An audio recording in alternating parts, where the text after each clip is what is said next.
Hello, I'm AlistairReads, and tonight I will be reading The Complete Book of Bicycling by Eugene A. Sloan. Copyright 1970 by Eugene A. Sloan. We will start with the preface and chapter 1. Here we go. As the world becomes more mechanized, the need for walking diminishes to the point where we drive our cars to the corner drugstore for a gallon of ice cream or the Sunday paper. As our legs threaten to go the way of our appendix as useless appendages, the medical profession becomes increasingly alarmed at the indecence of cardiac failure due more or less directly to a lack of exercise. Paradoxically, it seems that the very civilization that has brought unprecedented economic wealth to Americans has also made life so physically easy that it can be fatally disabling. There is hope, however. In addition to other good things such as pizza pie and continental car styling, World War II GIs brought home a desire for a better type of bicycle than had been available in this country before the war, the so-called English racer. While a far cry from an actual racer, this bicycle does have 3 gears and is considerably lighter than the balloon-tired 75-pound monsters the GIs had dragged around as children. After the war, bicycling became something grown-ups could enjoy too. Pedaling was a lot easier, and we adults could even look dignified on a bike. During the post-war baby boom, it became a common sight to see a child being carried on the back of its mother's bicycle to the store where she did the family shopping, or simply for a pleasant ride on a summer afternoon. Soon, entire families were pedaling around town, in the parks, and even on extended trips. Today, thanks to the eminent cardiologist Dr. Paul Dudley White, the efforts of the entire bicycle industry, especially the Bicycle Institute of America, and to a growing realization on the part of the public of the need for regular exercise, a genuine bicycle boom among adults is here. In this book, you will learn about quality, ultra-lightweight bicycles that make cycling much easier than you dreamed possible, with gears that let you take the steepest hills sitting down. We hope that by describing top-rated bicycles, we will be able to convince the novice cyclist of the worth of a good machine, whose frame seems almost alive and responsive.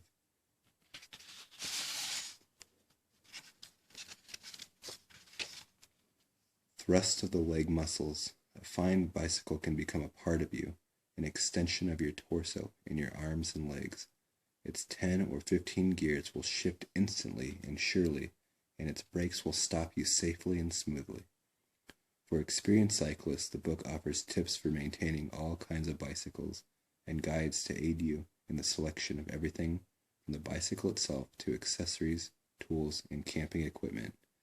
We hope that the book will bring the sport of cycling much the same dedication those who enjoy other sports give to equipment selection and to play of the sport itself. The chapters on camping and touring are the sum of the experiences of dozens of knowledgeable cycle tourists. Most important, for children as well as adults, there is a chapter on cycling safety in both city and country. And cycling is fun. This book can make bicycling a source of genuine enjoyment for you and your family, and you'll find there's much more to bicycling than just good exercise. The cyclist is open to nature, to the sound of the crickets in the field, the distant farm tractor, the wind as it rushes through a forest or field. While much of this material has been prompted by my personal experiences, some points have grown out of other writers' years of cycling.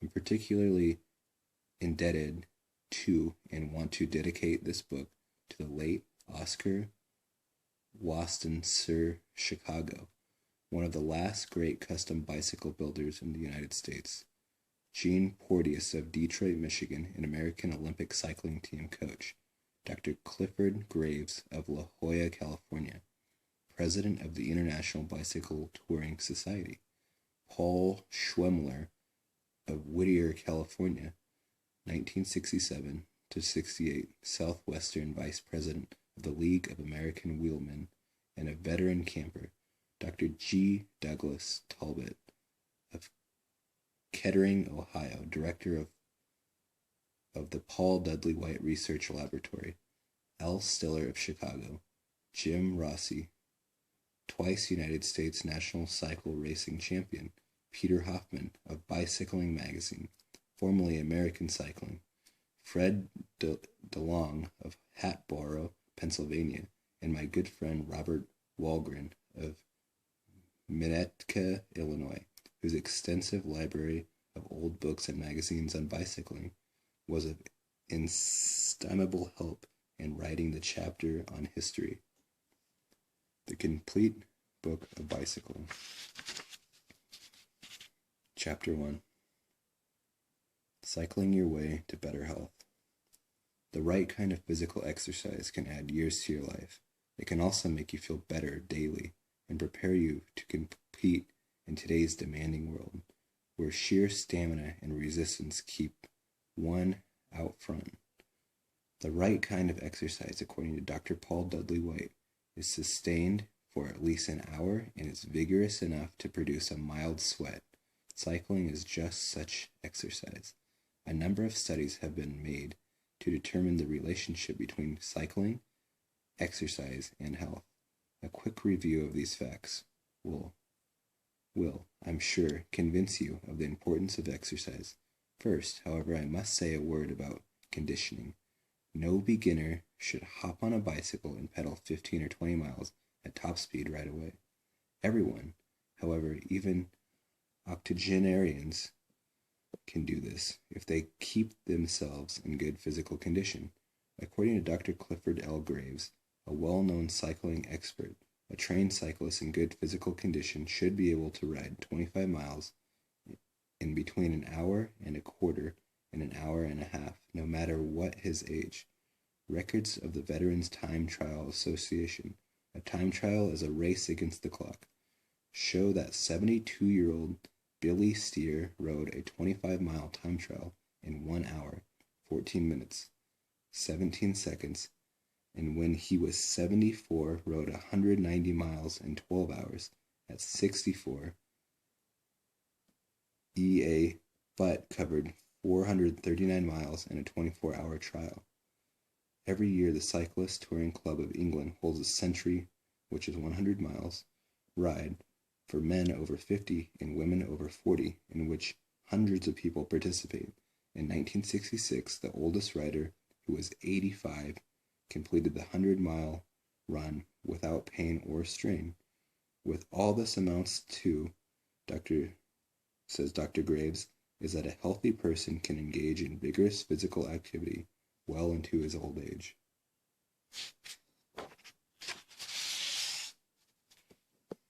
It is no coincidence that most heart attacks occur when the victim has been sedentary for a number of hours. Dr. Graves states that there has yet to be a heart attack during the thousands of time trials held by the VTTA. On the contrary, he says, heart attacks are much more apt to come during inactivity, because it is during inactivity that the blood pressure drops and the coronary circulation slows down. Dr. Paul Dudley White is justifiably unhappy about many Americans' lack of exercise. We spend all evening watching TV, take the car to the drugstore, use electric appliances, and end our days too tired for the extra effort and exercise that could save our lives. Dr. White states that no one should sit down for more than an hour without getting up and moving about, preferably jogging in place for a couple of minutes. This is the way to keep a heart healthy and blood pressure down. Vigorous exercise like bicycling will also improve the blood flow of the brain, keeping it operating at full capacity. Induce a state of healthy fatigue, a wonderful antidote to the nervous stress and strain of modern life. Reduce the possibility of a slipped disc by strengthening back muscles. Add as much as 5 years to life expectancy, according to Dr. Jean Mayer, professor of nutrition at Harvard University School of Public Health. Reduce the incidence of all types of degenerative vascular disease, responsible for or associated with heart attacks, strokes, and high blood pressure. This accounts for approximately 55% of all deaths that occur in the United States in 1968, as opposed to 18% due to cancer and 11% due to auto accidents. Dr. Rold's experiment. Fred DeLong, who writes for Schwinn's, one of the most prominent domestic bicycle manufacturers, dealer publication, described in one of his articles the research of Dr. Carr Rodall in Philadelphia. Dr. Rodall took telemetered cardiograms of a number of men while they were cycling on a stationary bicycle at various levels of activity. From the cardiograms, Dr. Rodall determined each man's tolerance for exercise based on his tolerance level. He set up a program of hard physical exercise of varying duration for each man. Participants in this program were executives who ranged age from 29 to 42. Follow-up examinations of each participant by Dr. Rodall revealed that the men were rewarded for their rigorous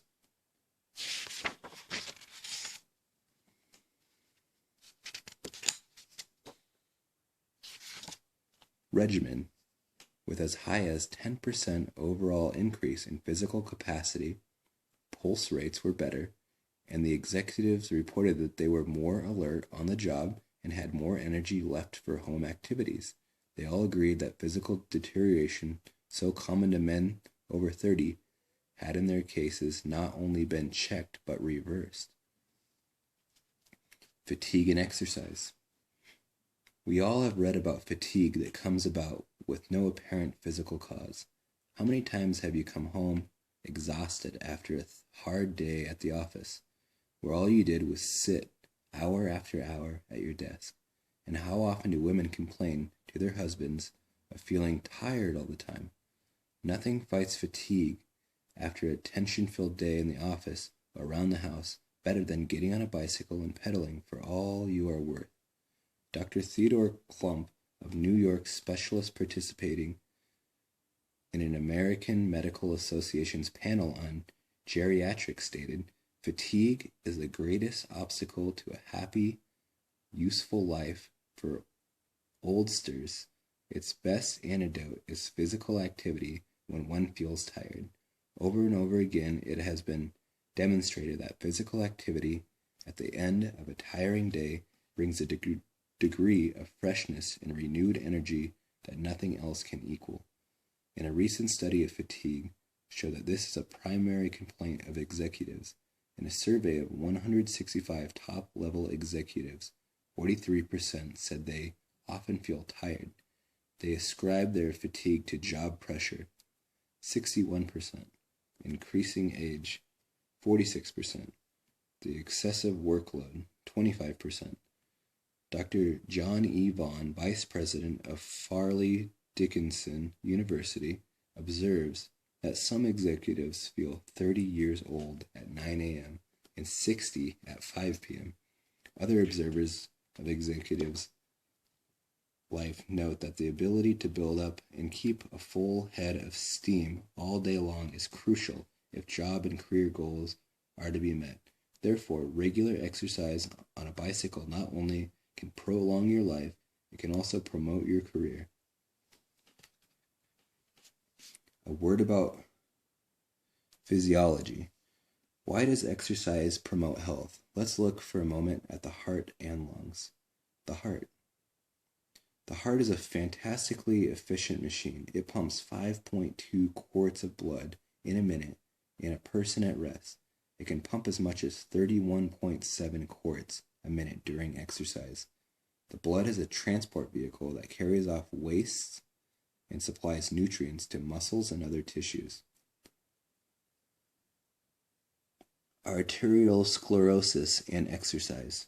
Arterial sclerosis is a disease in which the walls of the arteries become hardened and calcified.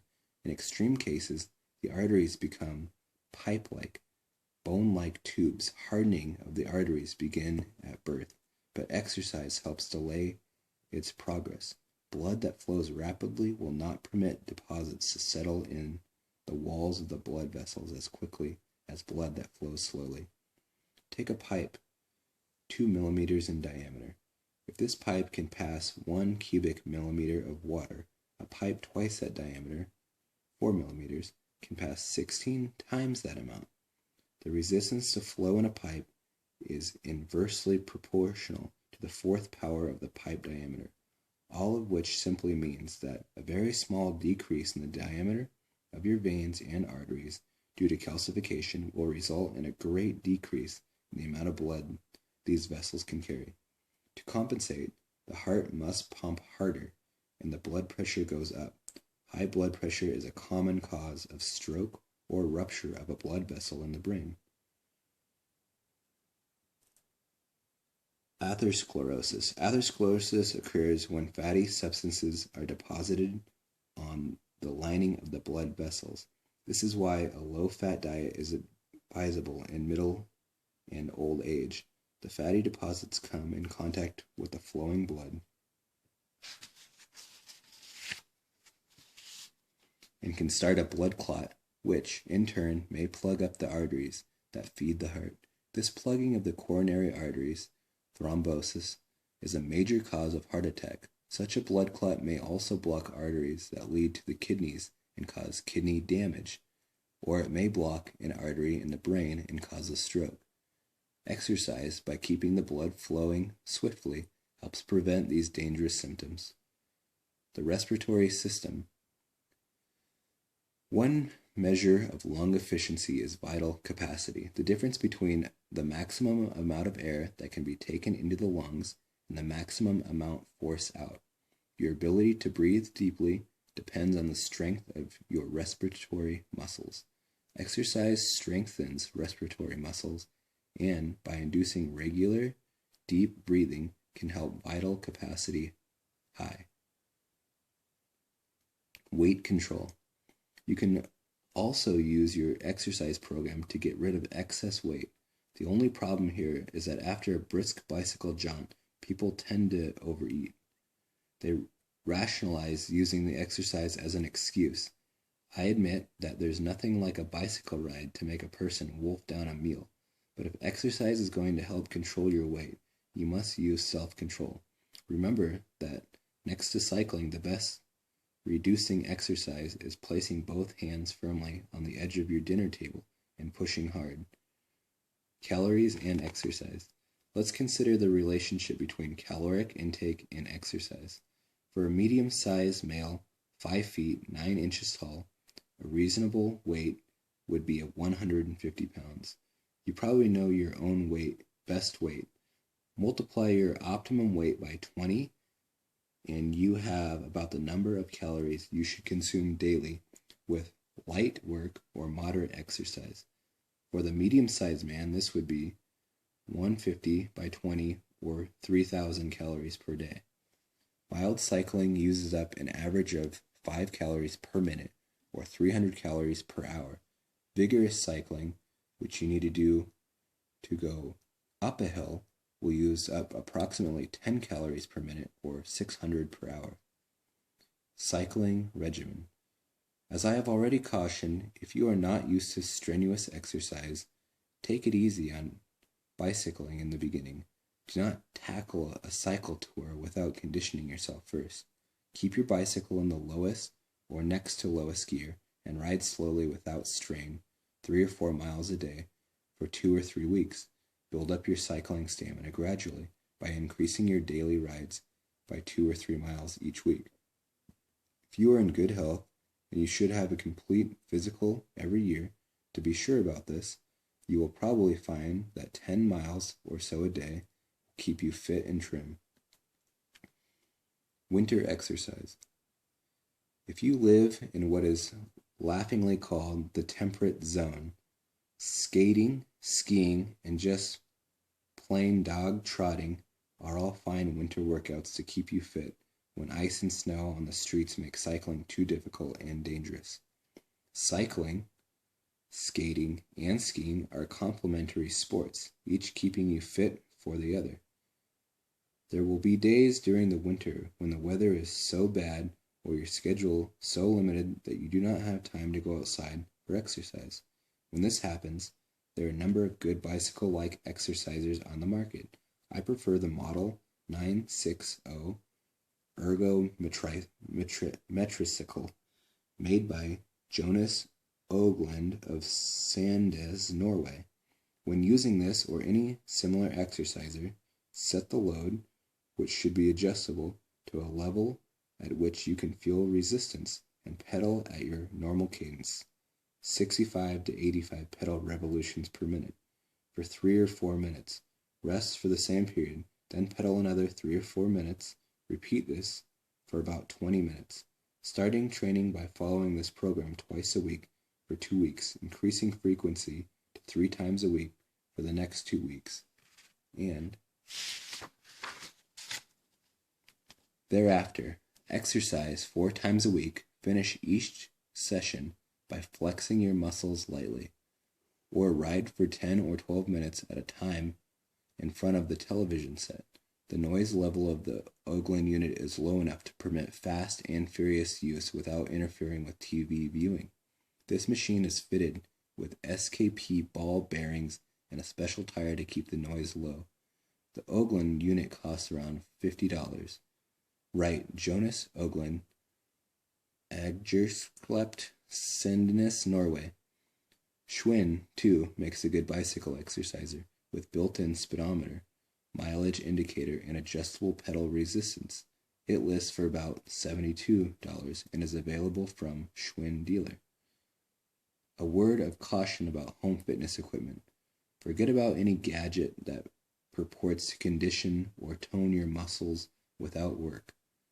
Gadgets that claim to give you exercise by remote muscle control, electronic stimulation, or motor-driven apparatuses are, in my opinion, useless.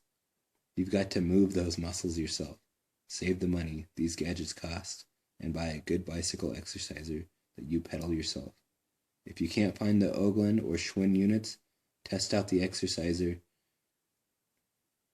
you do find by riding it. Does it feel rickety or junky? Is there an easily adjustable friction or other idler to decrease or increase pedal resistance? Is it quiet? If not, keep looking.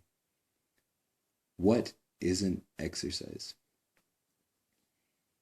Besides workouts on electric or motor-driven gadgets, other activities are touted as good exercise, but are in fact not. Golf, for example, is not adequate exercise. Not even 18 holes. If you carried your own bag and ran between strokes, you might approximate a half-hour of bicycling. For youngsters, according to Dr. Dale L. Hansen, Associate Professor of Physical Education at the University of Maryland, Little League Baseball involves very little exercise, so minimal, he states, that it should not be considered a major factor in the development of cardiovascular respiratory fitness. Dr. Hansen reached this conclusion by telemetering the heart rate response of players, excluding the pitcher and catcher. In Little League games, the result proved that, unlike many other sports, baseball consists of a great deal of watching and waiting. You are not exercising either when you travel in an airplane or on a train, no matter how tired you feel at journey's end. In fact, long flights alarm Dr. Paul Dudley White, who has proposed equipping planes with a bicycle exerciser for such flights. He believes that exercisers would help keep the pilot relatively immune from heart attacks and keen and alert enough to meet emergencies. It would also maintain circulation in the legs, states Dr. White, where blood clots sometimes form. The airliners would probably wouldn't like this idea, but I am in favor of the passenger getting up and walking up and down the aisle during the flight. Studies made by Dr. Jeremy Morris of London, England, showed that bus drivers who work sitting down have twice as many heart attacks as bus conductors who go up and down the aisles and stairs to collect fares. Other studies have shown that sedentary postal employees have more heart attacks than mail carriers who walk most of the day. If you've been reading this book For more than an hour, it's time to put it down and go for a quick bike ride. And that concludes Chapter 1. Thank you for listening.